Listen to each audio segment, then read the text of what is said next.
झिड़की ना दो। झिड़कियाँ देने वाला, रोब जमाने वाला, धमकियाँ देने वाला भूल चुका होता है कि वो भी इंसान है। इंसान को इंसानों पर रोब जमाने और उन्हें झिड़की देने का कोई हक नहीं है। ये नकली इस्तेहकाक सिर्फ गुरूर नफ्स का धोखा है, और गुरूर किसी इंसान में उस वक्त तक नहीं आ सकता जब तक वो बदकिस्मत ना हो। नसीब वाले, किस्मत वाले हमेशा आजिज़ व मस्कीन बन के रहे। वो किसी मर्तबे पे फायज हुए तब भी इनकसार से काम लेते रहे। मगरूर बादशाह फ़िरौन की आक़िबत के वारिस होते हैं। मिस्कीन सरफराज रहता है, वो सदाबहार है। वो दौलत और हुकूमत को अमानत समझता है, मालिक की अता करदा इनायत। वो मालिक जो ऐलान फरमाता है कि वो असल मालिक है, मुल्क का मालिक, जिसे चाहे मुल्क अता करता है और जिसे चाहे माजूल फरमाता है। हम समझते हैं कि बैलेट बक्स हमारे लिए कुव्वत नाफिज़ा है, इसलिए हम बैलेट बक्सों के साथ खेल करते रहते हैं और फिर कुदरत हमारे साथ खेल करती है। और जब हम माजूल हो जाते हैं तो हम अपनी आतिश नवाइयों और शोला बयानियों को अपने लिए मर्तबा साज मान लेते हैं, और इस तरह हम भूल जाते हैं कि असल ताकत क्या है और इसका असल सरचश्मा क्या है। बहरहाल बात झिड़की से शुरू हुई थी। ये मालिक का हुक्म है कि साइल को झिड़की ना दो। अब सोचने वाली बात तो ये है कि मालिक गरीब के साथ है, साइल के साथ है, ज़रूरतमंद के साथ है। हर वो इंसान जो ज़रूरतमंद है और ज़रूरत पूरी करने के लिए आपके ताउन के लिए सवाल करता है, साइल है। साइल की ज़रूरत पूरी करो या ना करो, उसे झिड़की ना दो। ये हुक्म एक बड़ा राज है। कहते हैं और कहने वाले चश्मदीद गवाह हैं कि एक दफ़ा एक बहुत अजीम इंसान, बहुत पाकीज़गी में रहने वाला दरवेश अपने मुतक़िदीन के साथ नमाज फ़ज्र अदा करके मस्जिद से बाहर आ रहा था, बल्कि तशरीफ़ ला रहे थे। आपने एक खाकरूब को देखा जो कूड़ा वग़ैरह अपने टोकरे में डालकर उसे उठाकर अपने सर पर रखने की कोशिश कर रहा था। वज़न ज़्यादा था। बुज़ुर्ग ने आगे बढ़कर अपने हाथों से टोकरे को पकड़कर उसकी मदद की। मुरीदों ने तो बहुत ही शर्मिंदगी व नदामत का इजहार किया, खाकरूब को कोसने लगे। कहते थे, पीर साहब आप हमें हुक्म फरमा देते, आपने खुद क्यों सहमत फरमाई? बुज़ुर्ग बोले, बेवकूफ़ो, बात समझे नहीं हो। ये अल्लाह का फजल है कि उसको इस हाल में रखने वाले ने हमें इस हाल में रखा हुआ है। वो ज़रूरतमंद था, हमने ज़रूरत पूरी की, अल्लाह का शुक्र है। और तुम लोग ज़रूरत भी पूरी नहीं करते और झिड़की भी देते हो। तौबा करो और बेनियाज अल्लाह से डरते रहो।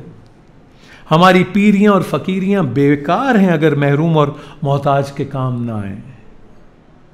बात ये खुली कि हम लोग उसी साइल को झिड़की देते हैं जिसे हम कुछ नहीं देते। एक तो उसकी मदद नहीं करते, दूसरे उसकी तजलील करते हैं, और तीसरे उस गुरूर का इजहार करते हैं जो हमें अपने मर्तबे पर है।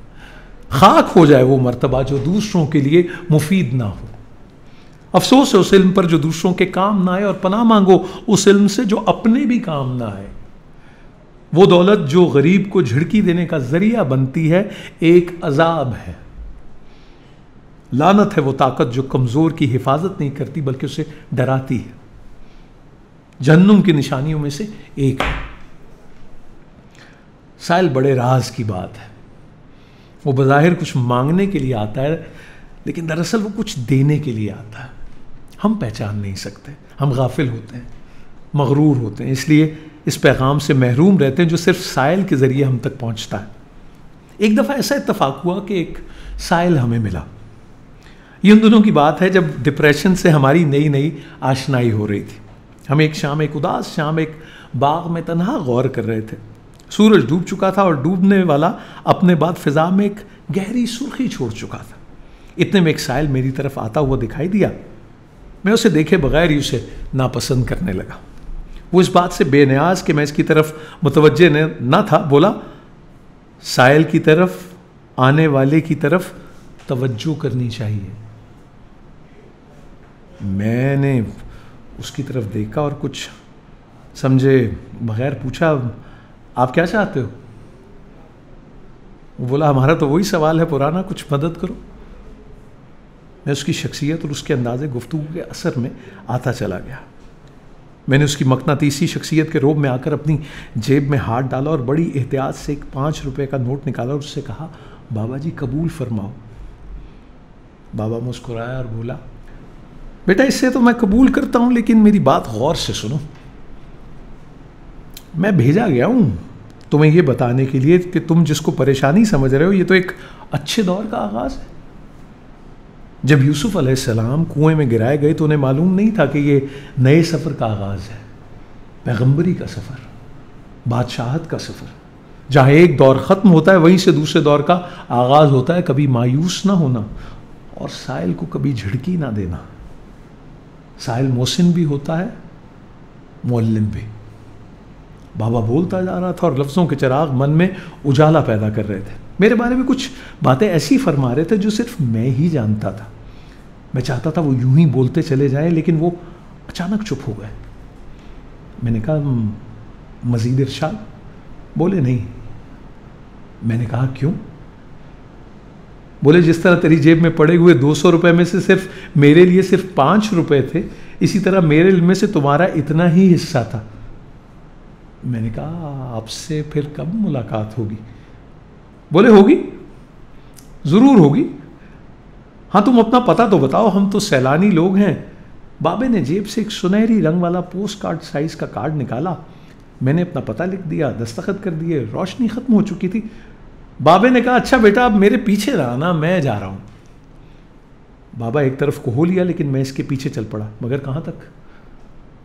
बाबा गायब हो चुका था। डिप्रेशन ख़त्म हो चुका था। नए उन्वान जाहिर हो रहे थे। बाबा फ़कीर सरशार कर गया। बात ख़त्म हो गई, लेकिन बात ख़त्म नहीं हुई। सकूते ढाका पर भी फिर डिप्रेशन का शिकार हुआ। एक शाम नमाज मगरिब के बाद मस्जिद से निकले। गहरी शाम हो चुकी थी। मैंने देखा मेरे आगे आगे एक बुजुर्ग सूरत इंसान चल रहा था, लंबे बाल, नंगे पाँव, हाथ में तस्बीह। मैं इसके पीछे हो लिया।